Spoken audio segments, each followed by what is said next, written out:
காலை வணக்கம்.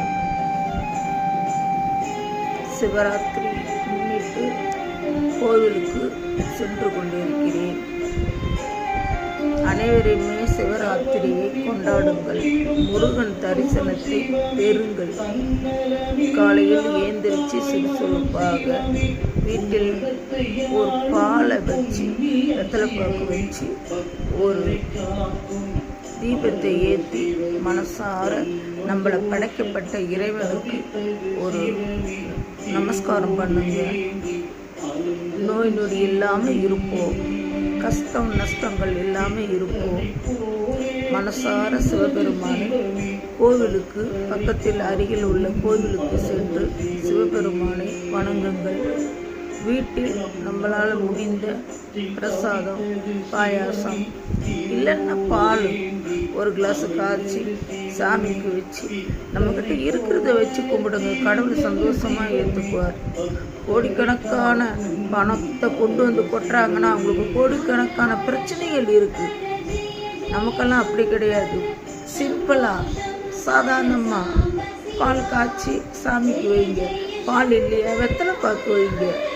ஒரு 2 வாழைப்பழம், 5 ரூபாய் வெத்தலைப்பாக்கு, 10 ரூபாய் வாழைப்பழத்தை வாங்கிட்டு வந்து சாமிக்கு முன்னாடி வச்சு நீங்கள் நமஸ்காரம் பண்ணுங்கள். கடவுள் உங்களுக்கு தான் ஆசீர்வாதம் பண்ணுவார். கோடிக்கணக்கான பணம் உள்ளவன் வந்து சொந்தமாக அவனுடைய பணம் இருக்காது. ஒன்று கொள்ளடிச்சிருக்கணும், இல்லை பிஸ்னஸ் இல்லை ஏமாற்றி இருக்கணும். அவன்தான் கோடிக்கணக்கான பணத்தை வந்து உண்டியில் கொட்டுவான். ஆனால் நாம் அப்படி இல்லை. உண்மையாலுமே நம்ம கணவர்கள் உழைச்சி நாம் உழைச்ச பணம் 10-15 ரூபாய் செலவு பண்ணி கடவுளுக்கு வெத்தலைப்பாக்கு வாழைப்பழத்தை வச்சு நீங்கள் இறைவனை மனசளவில் நீங்கள் கும்பிடுங்க. அவர் உங்களுக்கு நல்ல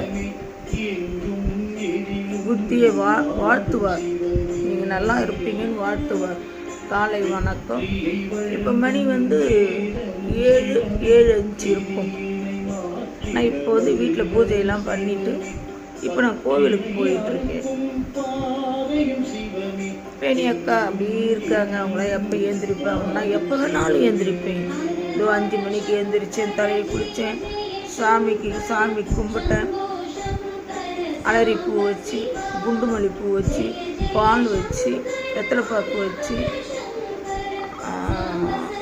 என்ன இலை சாமிக்கு போடுவாங்களே வில்வ இலை அச்சதை பண்ணி நான் கடவுளை காலையிலேயே வணங்கிட்டேன்.